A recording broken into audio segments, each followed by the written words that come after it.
But if the mechanics focus on how you change as a person, how the traumatic experiences you find in a dungeon shape you, then that's a different game than the dungeon crawl where you care about how hard you punch and how good you are at finding traps and how likely it is that you'll, take some damage. Welcome to the Draw Your Dice podcast, the show that calls on the champions and new contenders of the tabletop RPG arena. My name is Jeremy Gage, and I am learning about tabletop game design and publishing. If you are a budding game designer or a veteran looking for fresh musings, stay tuned as we learn about the inspirations, processes, and philosophies of professionals in the industry.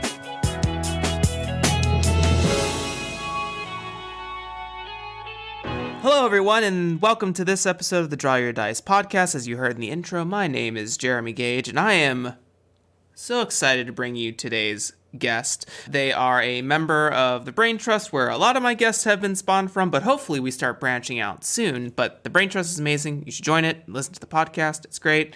The writing ability of my guest today is awesome. I'm going to talk a lot about that in both of their games. I would like to welcome to the stage Kurt Potts. Oh my gosh. Yeah, that's me. Hi. Hello, Kurt. Hello. Thank you so much for having me on. I'm super excited. I love the show. Oh, thank you. For the fun fact out there, Kurt and I share the same birthday. We're both Gemini, so. Oh yeah, we're birthday twins. You get 4 people for the price of 2. Indeed. Switching it up a tiny bit, I usually say this till the end, but there's no guarantee that everyone makes it to the end of my episodes. Kurt, real quick, where can people find you? I know we're going to talk about Lighthearted and the Kickstarter and all of that, but where can they get in touch with you? Sure. The best place to find me is on Twitter, @KurtPotts, all one word, KurtPotts. Just find me there. You can also go to lighthearted.games, and that'll always take you to the best place to find Lighthearted. Amazing. All those links, and in addition to any website things, will be down in the show notes for people to access so that you can click on those things. All right. So Kurt, for those who may not be familiar, have talked to you, conversated with you, discussed with you, why don't you give a brief introduction of who you are as you present yourself to the world? Yeah, for sure. Hi, I'm Kurt Potts, if there's a bunch of Kurts in your group. I use he, him pronouns. I am a graphic designer and game designer, and I don't know, that's pretty much me. I live in, I guess I shouldn't say sunny California right now. That might be rubbing it in a bit. It is quite warm, though, here. Jealous. Yeah. It's literally blizzarding outside. There's a little peak of sun today. Yeah. As always, Kurt, on this show, before we start diving into the meat of it, I always like to showcase the journey that someone has gone through to become a game designer, dabble in game design and the discipline. What was sort of your path in terms of what might be the first role-playing game you ever played, or board game that had a role-playing mechanic to it? And then also, what was the first game that sort of inspired you to start creating? Yeah, for sure. So I actually started playing later in life. I got introduced to the hobby while I was doing a play. I was in the producers at like a region or a local dinner theater. Mm-hmm. And one of my castmates, invited me to a D&D 4E game because it had just come out. And that game promptly fell apart. Though I did try to play a ninja. I had no idea how all this worked, and I fell into it like just with no prep. But yeah, so I started with D&D 4E. After about a year, I won tickets from Happy Jack's RPG podcast to go to Strategicon in Los Angeles. So I took my wife. We were so poor. We drove down at like 5 a.m. because we're like 4 hours away from LA. We drove down first thing in the morning, got to the con, stayed there all day, stayed one night, and then stayed the rest of the day and drove back at like 10 p.m. the next night because we couldn't afford 2 nights stay. Aww. But yeah, we went to this con, and that was the first time I saw games that weren't D&D. Mm-hmm. And so I played in a Savage Worlds game, and I think that changed the way we thought about games, because up to that point we had only seen fantasy games. And so we started running a bunch of Savage Worlds, and I started writing a bunch of custom stuff for my Savage Worlds games, but I still didn't really consider myself a game designer.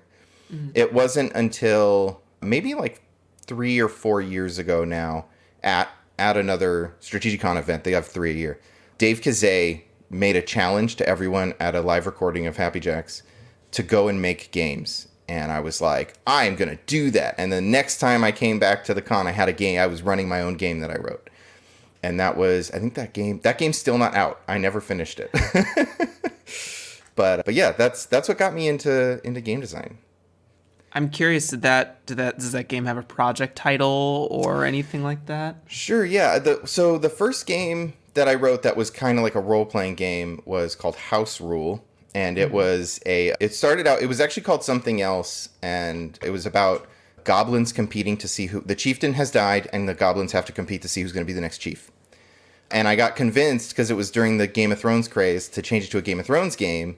And then now it was houses competing to see who was going to sit on the Iron Throne. It's dice borrowing, stealing game but it takes so many, like you need like 60 plus D6s at a table to play it. There's so many dice. And so they have Shadowrun fans. Yes, we're playing Shadowrun at the time. I definitely have enough dice to play the game. But yeah, it is not a game that you can expect people to be able to play. It's also nearly impossible to play online because you are rolling these giant pools of D6s, and the dice you have to be able to differentiate the dice. So like each person needs a different color of dice so that you can steal dice from people, roll them, and then give them back and know which ones were theirs. And so, yeah, it's impossible to play online, but it was a good time. There's like almost no role playing in it. You have to force the role playing in. It's like role playing Monopoly. Heard. It's possible, but I do love this idea of a dice dealing mechanic. I think it's something that I'm gonna really have to start thinking about in some of my designs. It sounds very interesting.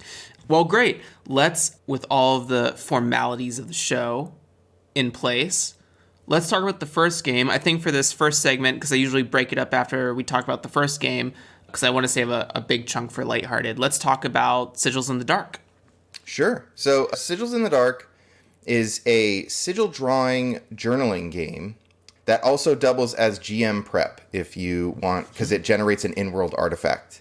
You play as a dark mage who is uncovering the meaning of sigils that they can see in the shadows to hopefully get enough power to claim their need. They have a desperate need, like someone needs to know how important they are, or they're going to show them all, that kind of thing. And so you're going through and you're rolling randomly on these tables and generating purposes for little sigils, little artifacts. And then you're adding those into a sigil work structure that the game sort of walks you through how to draw. So the cool thing about the game for me is that you actually end up making a bunch of neat little circular with, triangles and pentagrams and stuff in there, sigils that look cool. And you don't really need to know how to draw to do it, because the shapes are all simple enough that anyone could make the shape or replicate the shape, and the structure of it sort of guides you through. But yeah, I started writing that game for a friend was going to try to put together a zine called Grim. It was like supposed to be grim but hopeful. Like you start out grim and it gets better. And I was like, I don't know how to do that. I'm currently writing Lighthearted with my wife. And Lighthearted is like the most hopeful game and like bright neon colors and everything. And I was like, well, there's this thing called the darkness in Lighthearted, and there are dark mages who get tempted by the darkness. And I was like, what if I made a game as like, for me, as GM prep, so I could just make a journal and then throw a composition notebook on the table when I'm running Lighthearted and be like, you find this.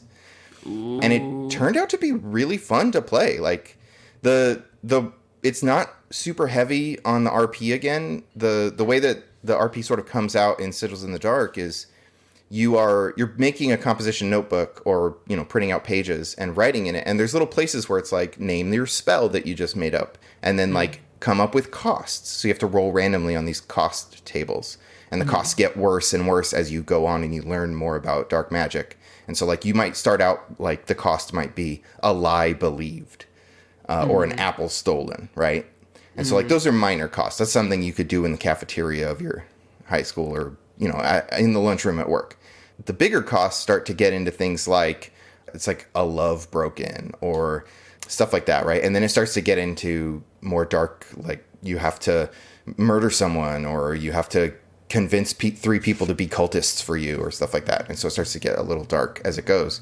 And the whole point of the idea behind the game was, at what point do you cut your losses and why do you keep doubling down? Like, I wanted to explore, why would someone continue to double down when it's getting, like, it's clearly the things they're doing are not worth it anymore, but they have that sunk cost fallacy where they're like, but I'm so close to getting my need.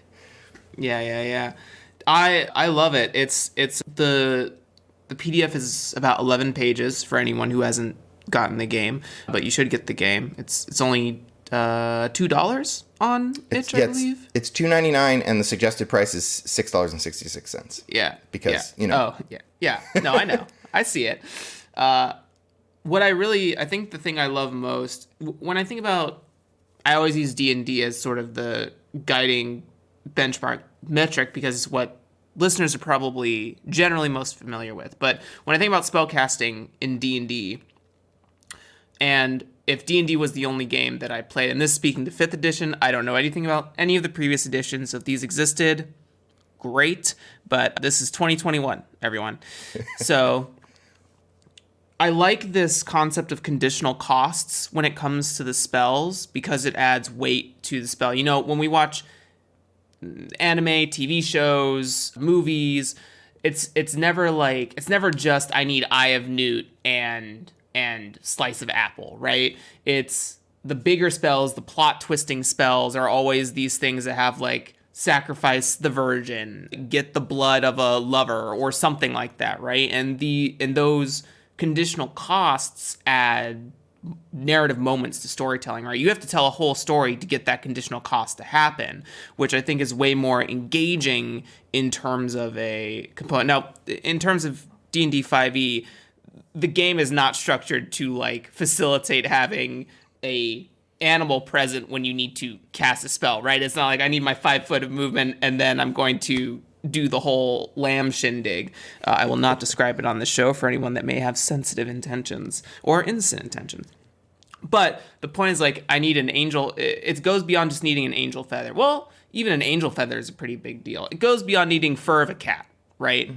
Gold, a diamond, a 300 gold piece diamond. Like, those things are only narratively rooted if the GM does the work to make them so. But if the game from the get-go says, okay, all spells have conditional costs to them, and those get bigger if you want a bigger spell, right? And when you start tapping into the dark sides of like, ooh, this spell needs some weird-ish, and I don't know if my character is comfortable doing that. So I love that that Sigils in the Dark as a solo journaling game captures that sort of, you know, I think about the current spoilers for Critical Role, if anyone's watching that, who listens to this. But there's a character in Campaign 2 named Caleb where I think Caleb's story of hunting down the spells that will accomplish his dreams would be way more impactful narratively if he had those conditional costs to them, rather than just I need bat guano or spider's venom, right? I need to be able to access these dark energies. So I love it. I think it's very cool, these conditional costs in the game. And I was going to ask you, you answered like 3 of my questions in that explanation, so kudos to you. But I also love that this game came as a derivative of Lighthearted. Like, it was this, it's almost like taking Tyler Crumrine on here a while ago, and we talked about how he likes to make toolkit games, as we've coined on the show, similar to what Sigils in the Dark is.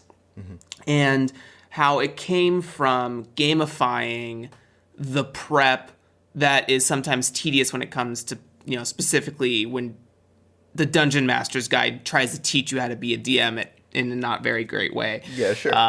Or how to be organized.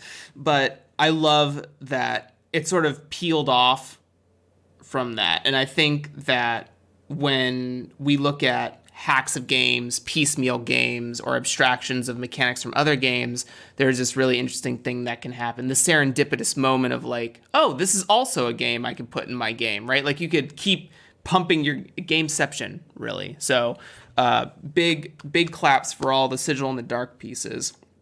Was there any other sort of inspiration, sort of the Magic of Solomon style sigils, which are very kind of abstract but also geometric and science filled to some extent? So were you just doodling and making those symbols, or did you find them? So I was definitely just doodling, making the symbols. I specifically didn't go looking for examples because I did not want it to represent I didn't want it to be stealing any like either real world religion like sigil practice. I didn't want it to steal anything from like Wicca or anything like that, or any practices. I didn't want to appropriate someone's real life religion, right? I didn't want that to be gamified because that's not cool. Sure. But there's a big tradition in like gaming and art that I've seen of using these types of symbols. It definitely harkens back to that like pentagram style that you might find on the cover of a metal album. Like it's got that kind of vibe to it. If I lucked into replicating any real life sigil work, it was by accident. But yeah, it was purposefully didn't look for anything. So because I didn't want it to seem like I was borrowing somebody's real life practices. Right. It's smart. I think that's absolutely smart. And I don't know, it's just the symbols are just cool. So that's why I asked. I was like, wow, these are just, I love all of these. Yeah, so Sigil in the Dark, $2.99, but pay the $6.66 because do it. I knew who the audience was, so I made it $6.66. You know what? It actually, I would say about 50% pay the $6.66. And I want to say there are isolation copies on there for anyone who's in isolation. I released the game in March or February of last year. And I wasn't sure what I was going to do with it because the zine that it was supposed to be in fell through. And it just happened that the pandemic had started up, and I was like, you know what? This needs to go up. And I put on there, anyone who's in isolation, here's the thing you can do by yourself in your house. Like, just take it for free. I don't want you to have to pay me. Please just stay safe and don't lose your mind sitting in your house while you're on lockdown. I had no idea it was going to be a year later and we're still in lockdown in some places. But yeah, so if you want one of those isolation copies, just take it. I recently just watched a video of one of my like productivity gurus on YouTube who literally just straight up moved to Australia because they have it on lockdown. Like he was like, all right, I'm just gonna move there because I can't anymore. So I hope everyone is still doing okay out there. This is a good like safety ASMR. Like we hear you, we're here for you. If you ever need to chat with someone, just hit me up at JeremyGage5 over on Twitter. I'm here to talk. Let's be isolated together.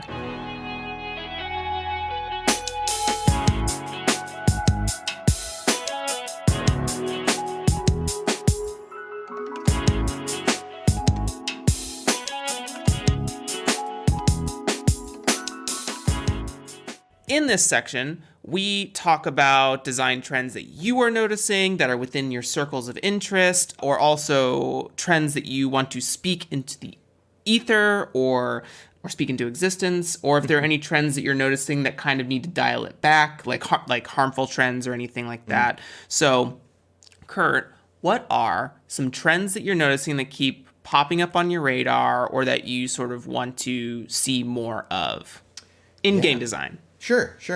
Something I'm noticing that I'm really enjoying is games that focus a lot on the structure of play. Mm-hmm. They sort of focus on how you structure a story and how you can tell a story through the game mechanics. Mm-hmm. I've been running Great American Witch for a little while, which is written by Christopher Gray. It's based on Great American Novel, which is also written by Christopher Gray. And it's built on this like novel structure, right? You have types of, I forget what they're called, maybe chapters, but you have types of scenes or framing around a scene when you go into something. And so when you start a scene, you might say, this is going to be a, now I'm blanking on what they're called. Shoot. But you might start a scene and say like, oh, this is going to be a mission. And so all of our characters get to look badass in this scene. And so like you're still rolling dice to resolve what's happening, but you're driving towards knowing we're going to get to look like badasses here. Counter to that, you might start a scene and say this is a menace chapter. That's the other one. And so we're going to get our asses kicked in this chapter. And so you can kind of drive the story towards that. It takes a little bit more of a writer's roomy approach sometimes. I know not everyone likes to kind of know where a scene is going. But personally, like the way I like to play, if I know where a scene is going, then I can make choices that make openings for others in the scene to hit those moments. I can fail on purpose so that someone else has the opportunity to look like a badass saving my character, that kind of stuff, right? And so when a game tells you explicitly, hey, this scene is going to have these kind of elements, it feels a little more satisfying at the end because everyone drives towards those elements. And when you're trying to build a certain type of story, you can kind of cobble these together, and then when you look back at the game you played, you don't remember, oh, well, I made this choice because of this. You remember the story you all told together. And it fits the type of stories that you were trying to go for because the scenes that you put in place drive you towards those sort of moments. I also recently played Space Bounty Blues by Rob Hebert. It's a cool game that is built on the structure of jazz music. And it's a Cowboy Bebop game. And of course it is. Yeah, it's a GM-less Cowboy Bebop game. You play space bounty hunters. And you start by, and everything is named after the like parts of a jazz song, right? And so you have the head, and you have the solos, and you have the head out, and like, so you start off by everyone just sort of comes up with the bounty that you're going to go after together, and then you do these solos where one person takes the lead and one person is a follow, and you're doing the investigation part of it, and your lead is the character who's in the lead, and like other characters can be in the scenes, but they're not like the focus of the scene. So you're like going through these solos, and then the follow is sort of like GMing the scene for you, right? They're the ones that present opposition and that kind of stuff. And then when you get through that, once everyone's had a chance to do a solo, you come back together, and now you've built enough of like, we know where the bounty is, we know how we're going to try to get him, and then now you do a bunch of things where you roll and see if you actually get him. And then if you get them, you get your Woolongs, and if you don't, you don't. And it's a really cool way to look at jazz music is a really cool way to look at an improvised story, right? Because I was talking to Rob specifically about this, and he was saying that, there are other improvisation traditions other than role playing. Why don't we go look at those and how those are structured and try to bring some of that over? So seeing some of that structure drive story in a way that makes it kind of feel satisfying more frequently than I'm sure everyone's been in a story game where there's not a lot of structure there, and it's a minimal amount. And don't get me wrong, I love games where like how much excuse do you need to play pretend is something I try to walk into a game, right? That whenever I try to design a game, I say, how much of an excuse do I need to give you to play pretend? But having that structure in place just makes it a little more consistent, right? You end up with more satisfying stories more consistently. So. Yeah, there's this book that I have called The Story Grid by, I believe his name is Sean Coyne. And it talks about how instead of looking at genre as categories, it's more analyzing genre as boxes. So like when you open the action box, there are all these conventions and necessary elements to make a story feel like an action story. If you don't have these, then this story is something else. And it helps you sort of delineate, or not delineate, but helps you figure out what you want to subvert, what you want to leave in / take out, and what's necessary to leave in, right? We need a big explosion or something to that effect, or it's not an action story, right? Horror, military, all that stuff. So what I love about these trends and games that you've mentioned is that I'm in the boat where I don't like the meandering sort of story where it's like, well, what do you want to do? I love more where there's this guidance of these are the beats we need to hit. I've been playing a game of Heart the City Beneath for a little while now, and I love the beats mechanic for all of the callings where you have to tell the GM, like, hey, these are the 2 things I want to see next session or within the next couple sessions. And I'm like, cool, let's make it happen. And then that sort of aligns with their particular calling, as they call it in the book.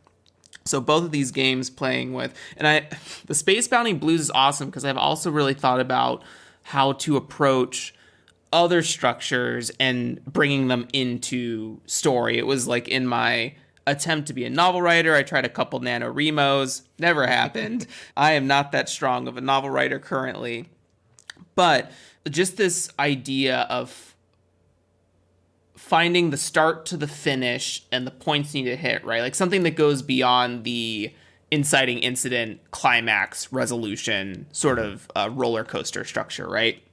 Something that has a little bit more meat in terms of describing to you, like, and something not as esoteric as The Hero's Journey by Joseph Campbell. Like that's a whole nother animal, right? Like I've been really attracted to Dan Harmon's Story Circle about how he constructs TV episodes and their stories.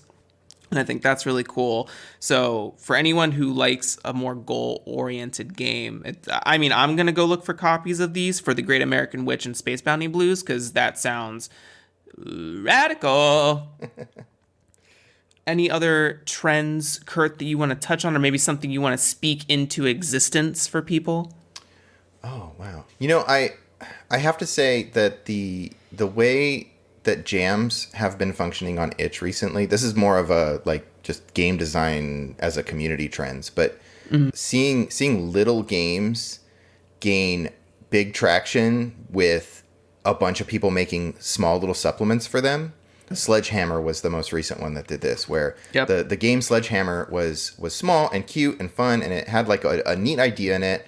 But I think like the momentum around seeing all these tiny little zines following suit, that really builds up that little game and makes it more of a community experience where everyone is trying to like add on and do more with it. And I think it can sort of breathe life into a little game like that. I still haven't figured out how to write a game that starts one of those jams. But I love getting in there and adding on and being part of those little communities that build up around like an idea, right? Like I did write a game called The Uplift that followed what was it called? What's So Cool About Outer Space jam? Mm-hmm. And so the What's So Cool About jam was where everybody was coming up with their version of the What's So Cool About little story. And it was basically, I think it was, what's their name? The Anti-Sisyphus person? Anyways, so everyone was coming up with their What's So Cool About thing. And I did one about uplifted animals and just seeing all the neat games that come around out of those like tiny little systems and barely any game there. But everybody expanding on it and adding their own ideas to it. It's kind of neat. It's almost like this. I think about the sort of D&D Beyond model where you can get a whole core book, or since it's digital, you can modularly. Forgive me, everyone.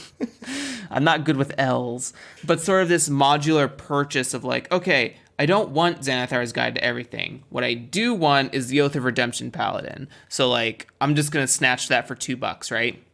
And so I like this concept of, because I talked about this with,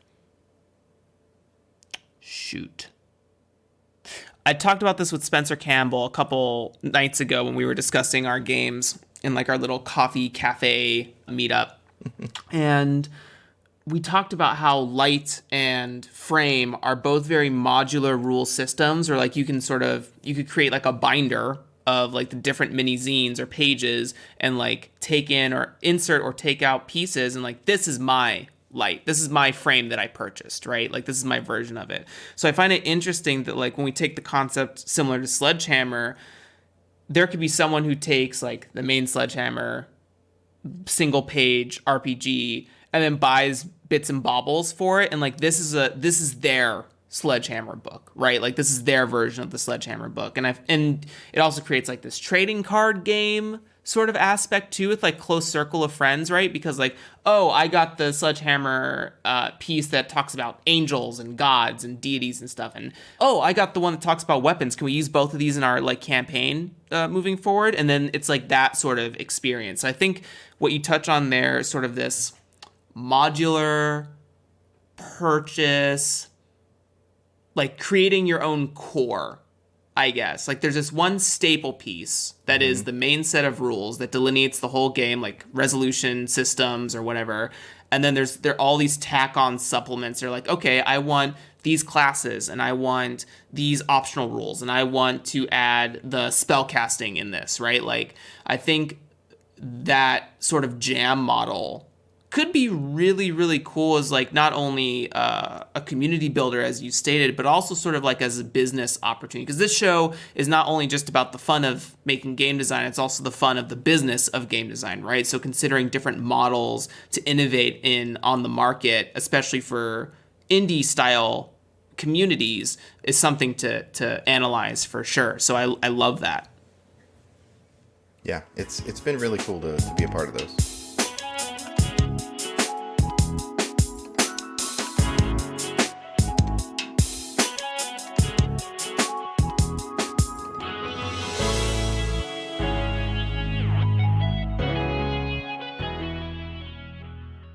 All right, it's time for the big, colorful bomb in the room.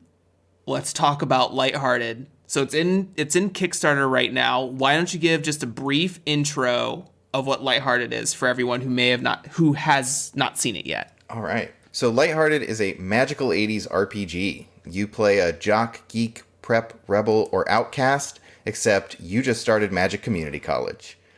That's the prep. That's the promo. That's the elevator pitch.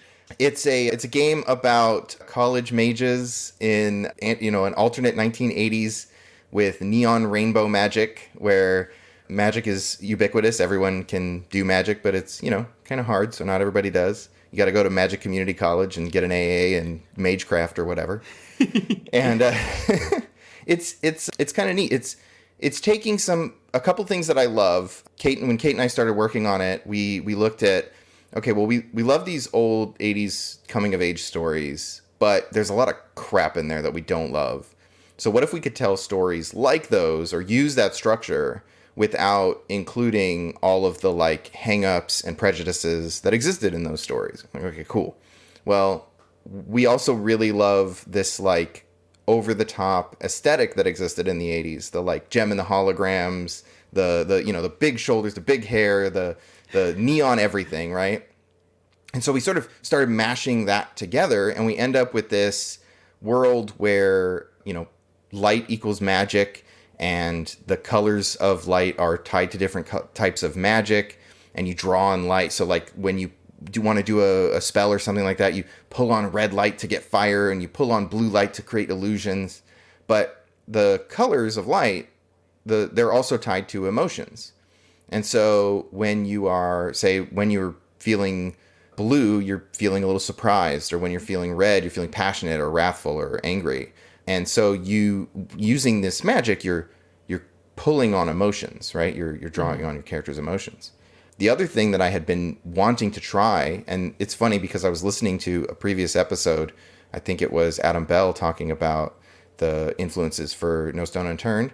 The Veil was a big influence for making a game that used magic as a stat, or not magic, emotions as a stat. Mm-hmm. And we wanted to do it in a different way than The Veil, obviously.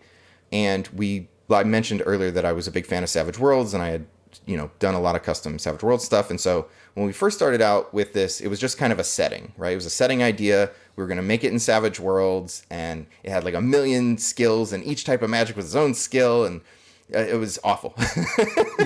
We didn't use half of it, right? But the idea that these emotions were skills, and that the setting had legs. And so we started looking at, well, what don't we need from Savage Worlds, right? And so we started just cutting whole cloth stuff off of Savage Worlds. And we realized, okay, we definitely need our own system. The dice mechanic is still sort of like, has a lot of that Savage Worlds, inspiration in it. You roll 2 different polyhedral dice, and you keep the higher one, which is basically how Savage Worlds works. You have traits, which are a die type.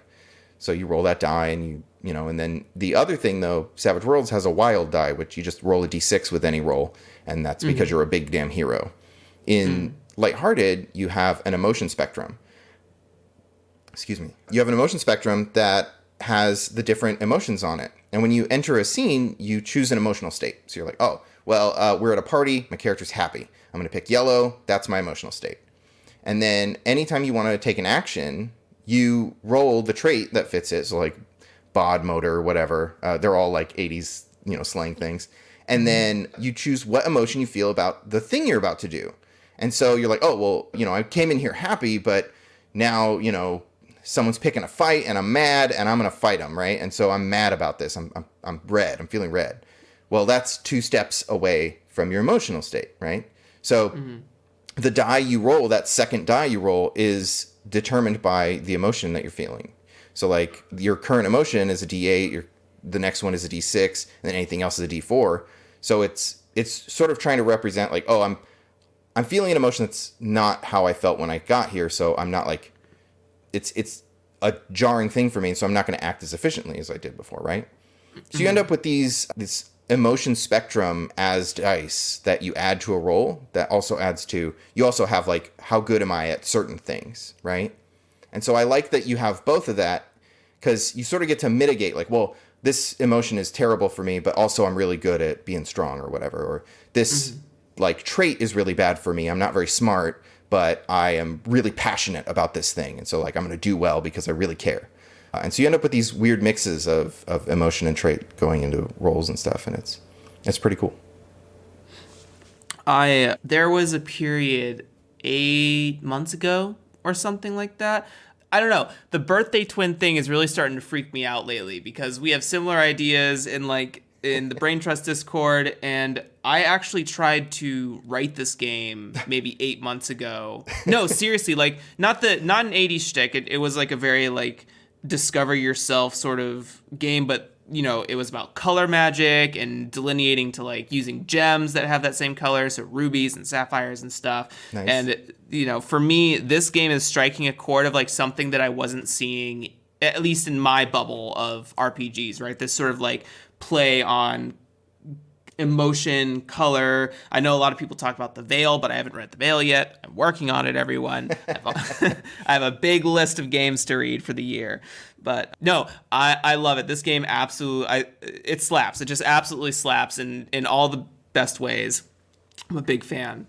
And as you talk about this sort of spectrum die system, which I find really interesting, that you're sort of picking, or what you think is going to be the best stat essentially for the scene, right? Like you just said, we're going to a party, I want yellow, I'm feeling jazz, I'm gonna roll a lot of yellow rolls here.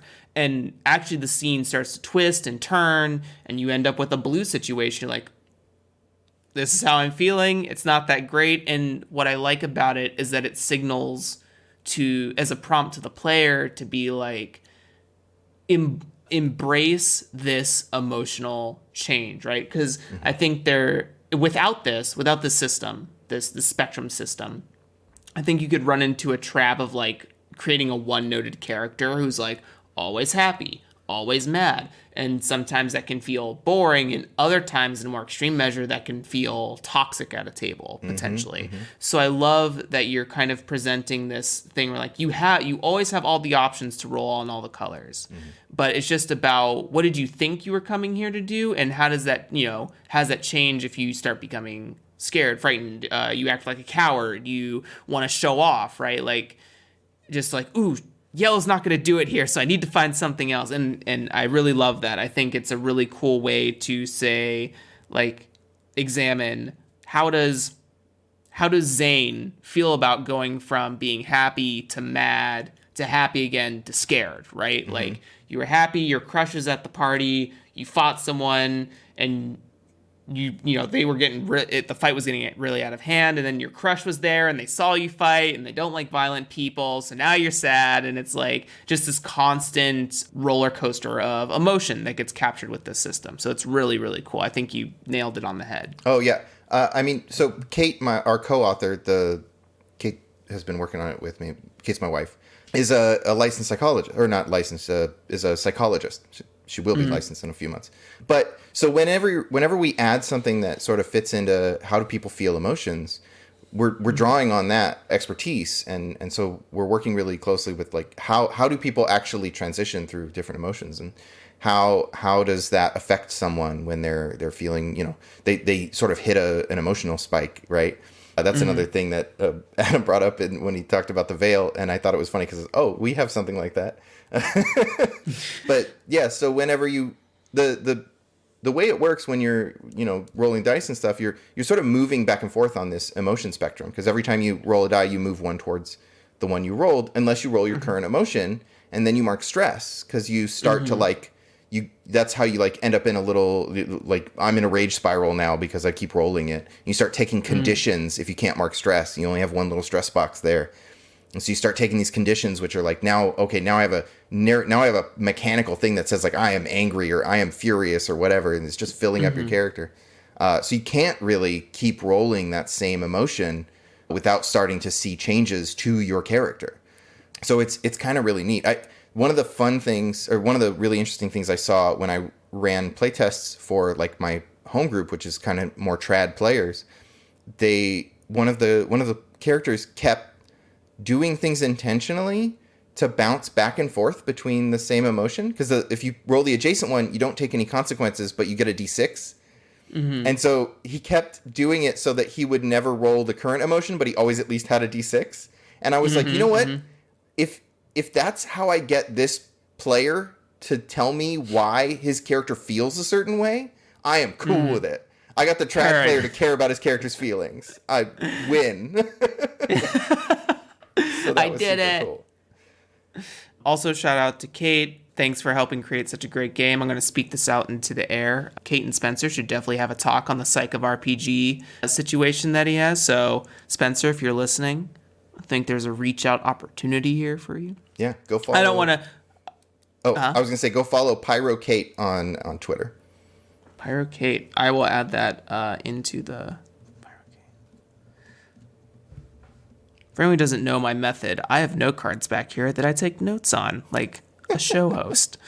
Amazing. There's some things that I definitely want to point out that I think there's really good language behind in this book. So sort of the first thing is the safety and tone, and how your language approaches that, right? Because I think in some safety sections, it can be a little harsh for people, and I'm not saying there doesn't need to be a space for harshness when it comes to certain genre baggages, right? When we think about things like OSR or trad games, some people have gone to the lengths of being like, hey, look, listen, don't be an asshole, don't be a degenerate when you play this game, right? Yeah. What I like about the specific section you have about 80s, man, the 80s sure were cool, but those are some rose-tinted glasses that we have on. Remember that not everything was as cool as you remember it, and I think that's really, especially for a game called Lighthearted, I think it fits the tone and genre of saying, hey, some of the things you remember as not problematic, there's a good chance they might have been. So really, really talk to yourselves at the table about that stuff. And I love the other things I want to point out that has really good language behind it, or at least mechanics behind it, is how you handle PvP between players, like how, it's a fight between players. In the game, you act as chosen in your particular, when you get selected by a deity.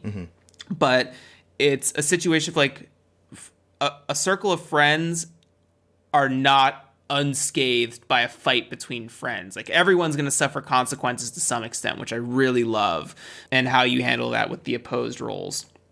And then the other sort of big shout out bits are the who's in control mechanic.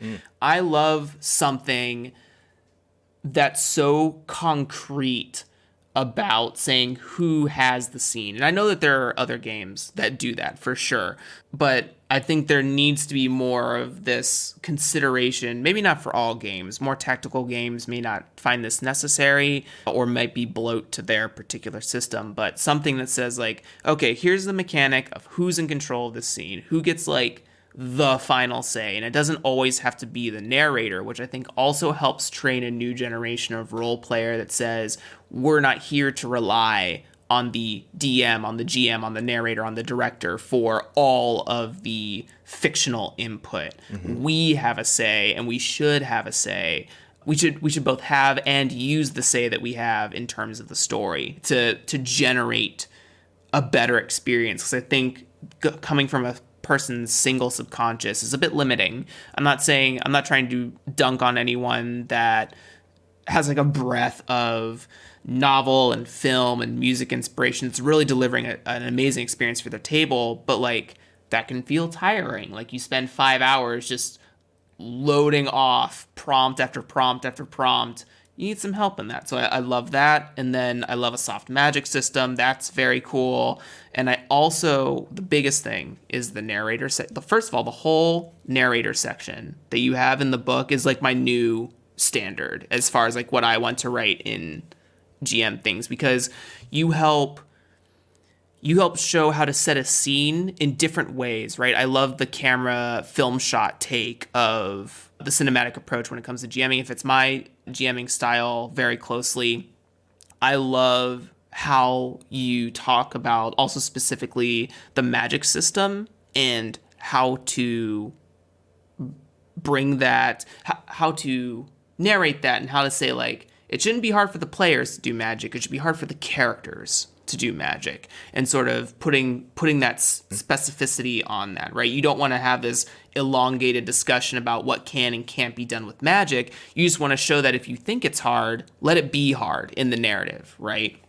Which is very, very cool. So I guess my question from all of that is, how long have you been working on the language of this game? Because I know this is the version that I have is version 1.3, which means that you've probably been writing it for a little bit at least. You said that Sigil came out in March and this came from Lighthearted, so you had to have at least started beginning 2020, 2019. So it's been about 2.5 years. The setting, we started on the setting as like a thought experiment like about 2.5 years ago. That was I ran a couple of games at Gauntlet Con, which means I had something functional to run by October of that year. So that would have been maybe 2018.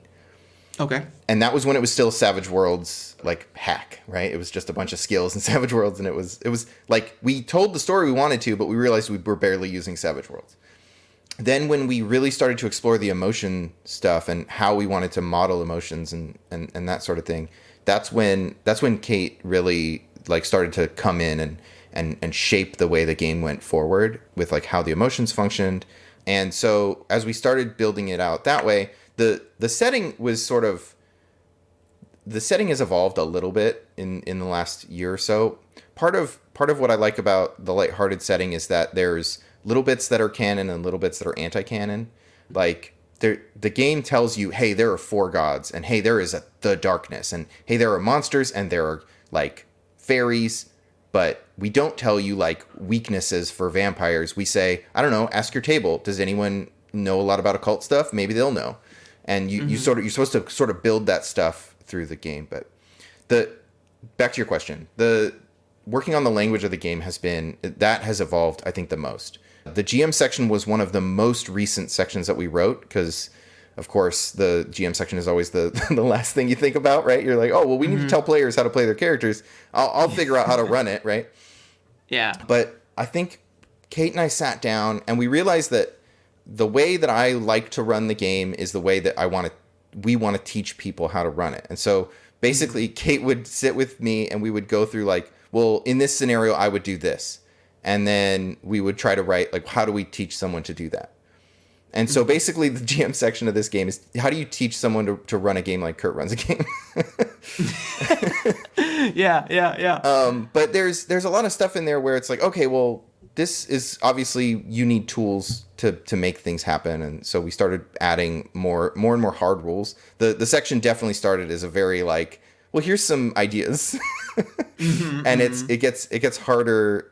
It becomes hard mechanics a little bit more every time we rewrite that section. So the game has gone through several iterations. The point 3, that's a big update.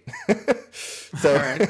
I should have done like, that should really be like version 3.5 or whatever. But so we've gone through several iterations of the game. The version that we're currently working on has seen one round of editing, so it's even different now than what the version was available to people on itch in early access.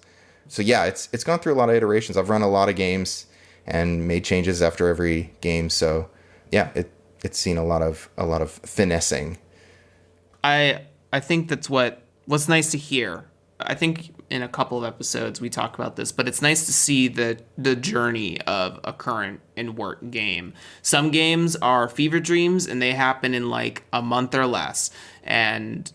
But a game of this size, because this is in the PDF, it's about 100 pages or so. Some of them are chapter fills or art pieces, but right. Also I love, first of all, I would play a jock, like just based on the imagery alone, I would play a jock or a rebel in a heartbeat. They're so cool, and I'm a 90s baby, so I'm not even from the 80s. The playlist also, tangent, just because this game slaps. I listened to the playlist all morning today, like getting ready for this podcast.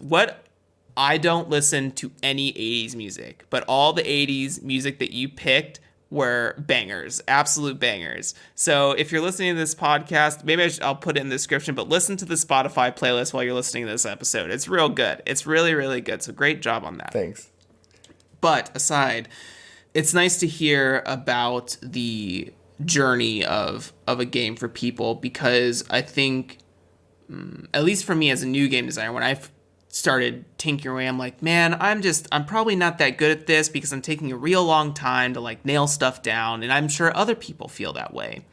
So I think what's important to state, or what I feel is important to state, is that the journey is different for everybody, and every game is going to have a different journey as well. This could have been a Google Doc. Like, for me, looking at it, this game is done. You know, it's all relative, right? Like, I'm looking at this game and it's done. But for you, you have other versions that still aren't like out there in the world yet, and they're still being tinkered with to really make sure it's as perfect as you, the creator, want it. But for everyone out there listening, it's important to know that everything's very relative when it comes to what is quote unquote done, right? Or what feels like a quote unquote game. Yeah. I definitely want to say not every game needs to be a big game. Like, right, not every game should be over 100 pages. Not every game should be over 10 pages.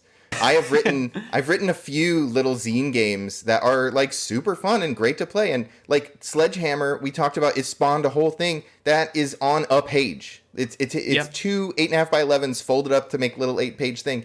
It's a good idea that makes a fun experience at a table. That's a game. Like, if you can guide an experience the way you wanted to, it doesn't matter how many words you used. Yep, absolutely. And sometimes less is more, for sure. Like, really just saying, like, this is it. D100, call it a day. Start doing stuff. And if that's it's also, not only is it relative from designer to designer, but it's also relative from designer to player, right? Because what one player may not see as a finished game, another player might say, like, this is everything I need. All I need is a D20 table, and I love it, right? So you have to let your consumer base, talk about the business of game design, also find itself, right? You're not going to find your base right away, especially in the indie game industry. You'll find people who like your style. You'll find people who like your choice of mechanics, right? You'll find people that want to get away from the D20, and you'll find people that want to get away from dice pools, and that'll attract you to your hack or whatever have you. So really, really great stuff. But enough of the generals. The other sort of things for Lighthearted that I really love specifically is the magic system and how you sort of make that. I struggle very hard when it comes to developing a soft, like, write-in magic system. Like, something that just gives a couple examples of like, this is what yellow magic looks like, instead of having hard mechanics that say like, yellow magic is lightning magic, here's lightning bolt and thunder wave and blah blah blah, right? That's where my head goes all the time, and I'm like, I wish I didn't have to do this, but I'm a tactical junkie, so that's where my head lies. Oh, But sort of, what was the experience in writing this magic system? Can you say that again? I missed it. What you said.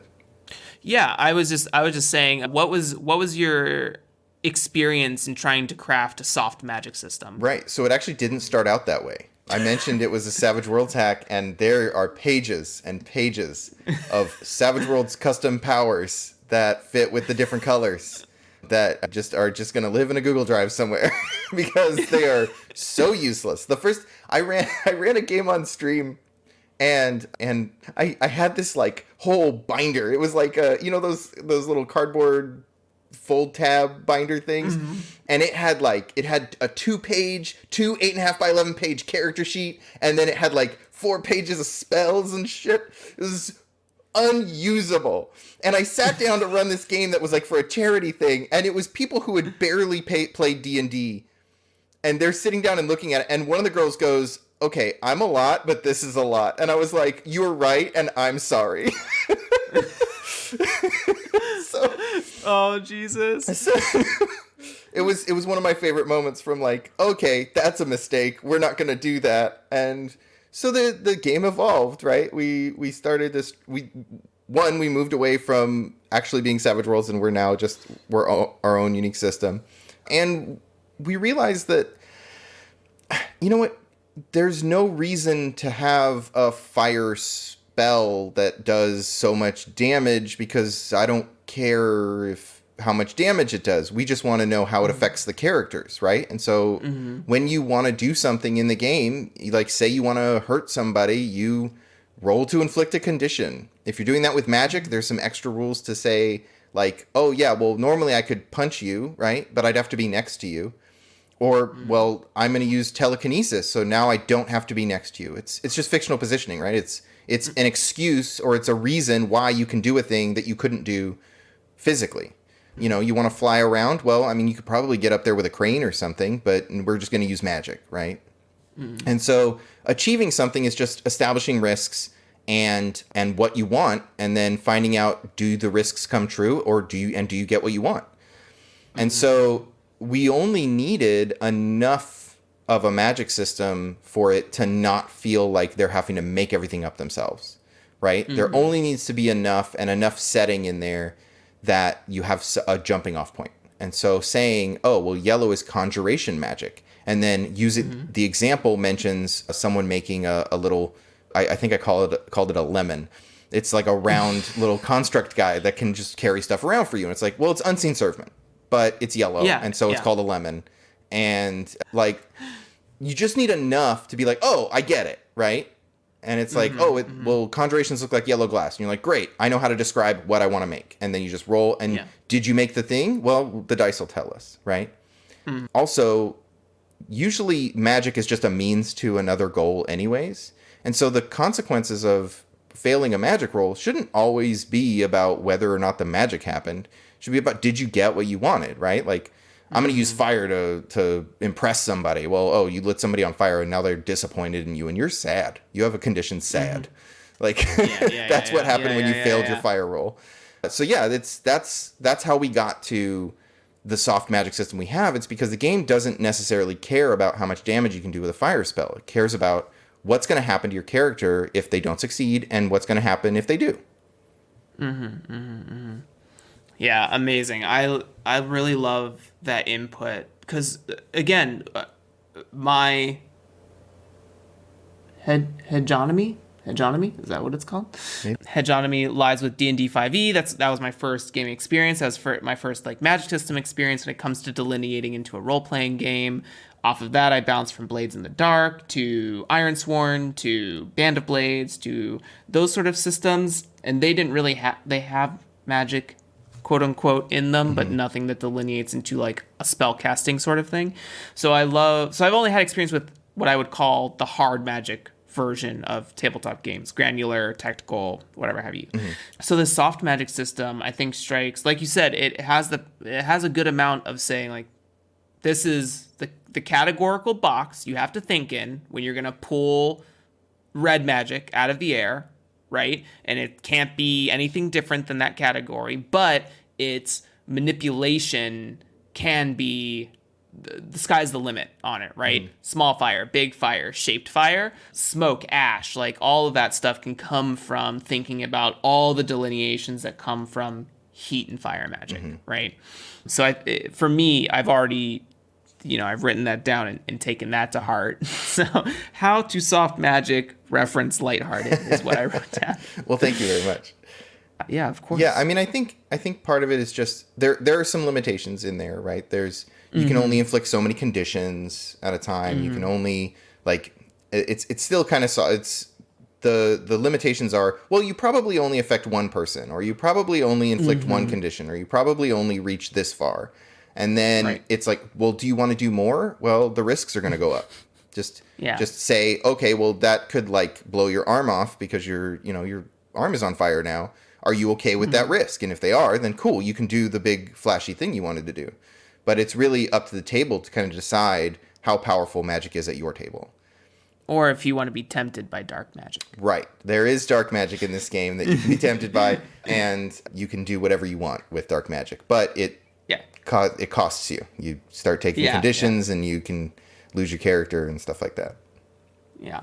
I love it. I think it captures, if we're looking to a major pop culture reference, this is the perfect delineation to Harry Potter, right? Like, to some extent. For whatever baggage Harry Potter has, for those who are listening, J.K. Rowling is not in the greatest of graces currently. But seriously, I always try to, because I don't know who's listening to this, right? And Harry Potter, sort of that, or magical girl animes for people who may not watch those sort of films. This is a great delineation for those sort of school-powered. Like, when I was reading this, I thought of two setting hacks almost immediately. There's this mecha high school anime called Infinite Stratos, I believe is the name, which is really cool. And I was like, I could see it. I could see all the, like, cliques becoming, like, types of mechs they use and things like that. And then all the courses they have to take for combat and shooting range and all that stuff. And then I also thought about, oh shit, I'm going to lose it. Nope, just the mech one now. Second one will come to me when I'm sleeping tonight. But yeah, there's this really cool. It's I guess what I'm trying to state is that it's a really great delineation for, like, the magical high school, magical college sort of ethos of storytelling or genre telling in that sense. And I could see you talked about how you're like, I can't think of a game I'd create where it would have all these jam pieces to it. I think that different settings and kind of tapping into that school. I know that Aaron Lim made Malaysian... what's the name of it? Student Heroes of Malaysia? I believe that is the name of the game. Oh. But talking about how it's a sort of high school power game where the scope of the game, they only care about their town. It's not like a big defeat the cosmos or protect the world. It's protect just the village you live in for school. Yeah. And I love thinking about this scope of, like, this game, as much as I've read, really only focuses on, like, the college and their experience sort of in that tangential area. It doesn't seem like it really goes out. I mean, I guess it could, but goes out into the bigger world, right? You're not traveling to other countries unless you play a campaign where you're foreign exchange students. Anyone can steal that idea. You're welcome to have it. But I love this genre, and I think that for me, in my reading, this is the best example of sort of that magical high school-ish. Yeah, well, I definitely wanted... One of the things we wanted out of the game is we wanted it to be able to tell, like, teen coming-of-age stories. And yes, so the goal of that is, like, well, sure, there's the Breakfast Club, right? And that's the model that everybody tries to run a D&D Breakfast Club game. And I got so sick of looking at it, I was like, okay, I'm just going to make the game. So if you want to run Breakfast Club D&D, just run Lighthearted, please. Yes. But the like coming of age stories and the character focused stories that those things tell, like, I mean, speaking of the show I thought of when you were talking about the Malaysian high school students is My Hero Academia, right? Where they're dealing, absolutely. right? And so, but those are all character stories, right? It's stories about their own personal journey. It's not about like sure, they talk about how powerful they're becoming, but really that's just an extension of them becoming more assured of themselves and getting used to who they are as a person. And so Lighthearted tries to focus on that side of it, right? It tries to focus on let's tell this coming of age story where you're becoming a more self-actualized person. And it does that through malfunctions, but the like modern fantasy piece that comes in when you look at like, okay, well, our story kind of focuses around this town or the college, or maybe your story focuses on the bar that all the kids go to after school, like whatever that is.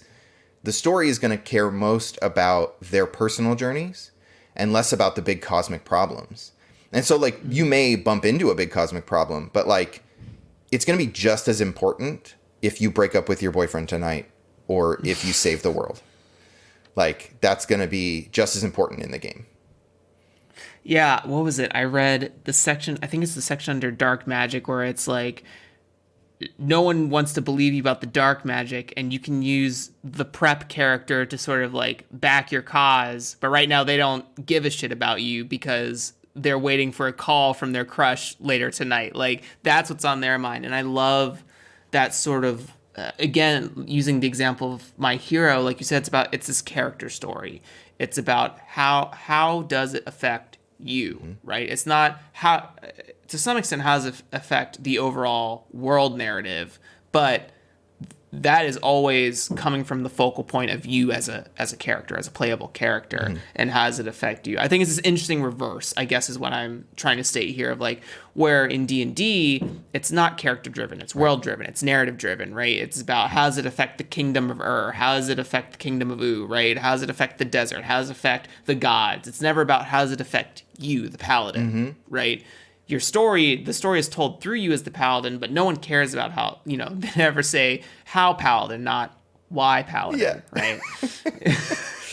So I like this. I like that this game takes the reverse and says why paladin, and then how does that influence the rest of the world? How do you as a chosen shape the world, basically, right? I think that's the big through line, is that how do you affect the world? Right. Not how does the world affect you? Yeah. Or both. I guess it's resonant in that sense. Amazing. Lighthearted is going to be on Kickstarter for how much? This episode is going to come out next Monday. Okay, so Lighthearted will have just ended on Friday the 26th. All right, fuck it. Then I'll probably bomb next week and release you in the middle of the week for like a last week sprint. So whoever's listening, welcome to the second episode for this week. And yeah, so Lighthearted is on Kickstarter right now. Please go get it. I'll say it again in the outro. There will be a link in the show note. Get the game, get the early access, watch the journey, watch Kurt and Katie's work explode, and be amazed. Thank you. Of course.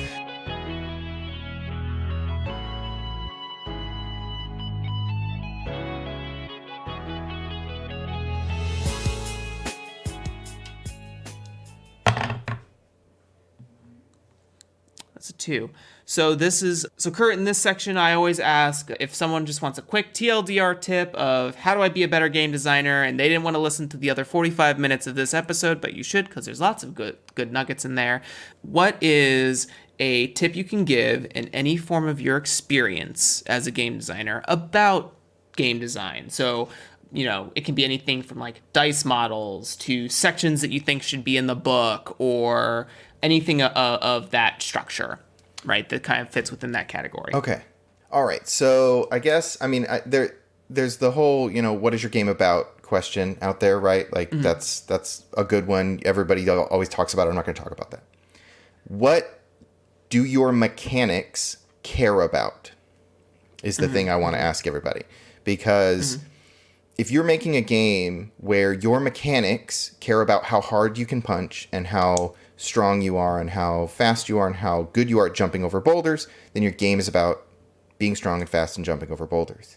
If your game cares about how your character deals with the trauma of being in a scary place, like that could be the same setting, right?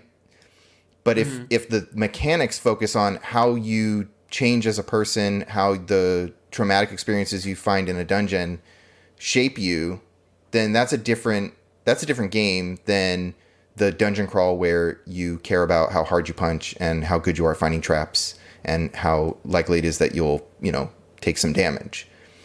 So when you're thinking about what mechanics are useful for your game and that kind of thing, a lot of people ask about balance, like how do I balance these characters? Ask if your game cares about that. Does your game care about balance? It may not. Your game may care about, does everybody get a chance to be cool? And in that, balancing your playbooks or your classes or whatever is really about, does everybody have one opportunity to do the thing my game cares about and one opportunity to do the thing, does everybody have the same opportunity to do the thing that the game cares about is where your balance lives. And so if you can answer that question, then you can look at all of your mechanics through that lens. Well, is this mechanic necessary because does my game care about it? I wrote a game called Tricksters where there's only, it's a PBTA game where there's only 2 moves. Teach a lesson and, what's the other one? It's teach a lesson and resist the temptation are the 2 moves because the only thing the game cares about. Because you are playing trickster spirits who are trying to like help the people of a town or whatever. And the only thing that we actually really want to know is, can you tell a moral, like teach them a moral, and can you resist your temptations because you're trickster spirits? Because that's like the thing that it cares about. Good. That doesn't mean that there aren't other things that happen in the game, but the only time the mechanics come up, the only time the game tells you what to do is when one of those 2 things happens. So figure out what it is your game cares about, what you want your game to care about, and then look at all your mechanics through that lens. Yeah, as you stated when you started that, just sort of what is your game about is more like a theme, genre, baggage sort of question. And I don't think it helps delineate talking about like you talked about how your game started as a Savage World system. You're like, it's just not working. It's not telling the story you want to tell. And you're cutting off huge chunks of it until you're left with this very beautiful book at the end. And I think there's definitely that, I have a questions document that whenever I have a new game idea, I always answer like, what is the game about? What do the mechanics care about? What are the players doing, right? Like that sort of thing. I wholly advise anyone who's making or starting out their gaming career and doesn't know how to structure their creative process, make a quick questions document with some basic things. You can Google it, find it, listen to every episode of this podcast and develop it. I would like the latter to happen. But same for me, like I'm designing this kaleidoscope game and I love technical things. I'm trying to, it's getting a little bit of influence from Monster Hunter, but when in its first design, it was very like heavy on dice roll mechanics, and there were 3 moves to every move, and like it just got kind of blown out of the water, and it got really cumbersome. And I was like, this is not what I'm trying to capture here. I'm trying to capture exploration. So there's going to be exploration phases. It cares about how to figure out if you're able to survive a monster fight or not, and kind of putting in some Magic the Gathering inspiration. So all that's to say is like my game cares about exploration, it cares about surviving in the wild, and it cares about relationships between nations. And so those are the 3 big buckets of like, now I can start making moves. Now I can start making dice mechanics. Now I can start making a skills list if I want it. And that will all delineate into those things, because you never want to engage I guess for me, you never want to engage the mechanics of a game until you need to make a decision about something. Right? It's like, we know what's going to happen. We can improv, we can hang out, we can have like a questions prompt table. And when we don't know something, that's when we roll dice. I mean, it's in every book, right? When do you roll dice? When there's conflict. Yeah. So how do you resolve it? By rolling it. So if the dice aren't answering the question of the conflict that comes up in the stories you're telling, it doesn't need to be there, right, ultimately. I mean, if it's fluff, and you like it and you want to stick to your guns about it, let it rip. I'm not telling someone not to do something, but definitely examine how much fat is on your game. Right? And that's not to say that your setting or there shouldn't be things in the experience or in the world that don't fit with that. What it means is, right, like, if you're building a game that cares about what the trauma that you experience in a dungeon, who cares how many dice of damage a fireball spell does? I want to know how I feel about the fact.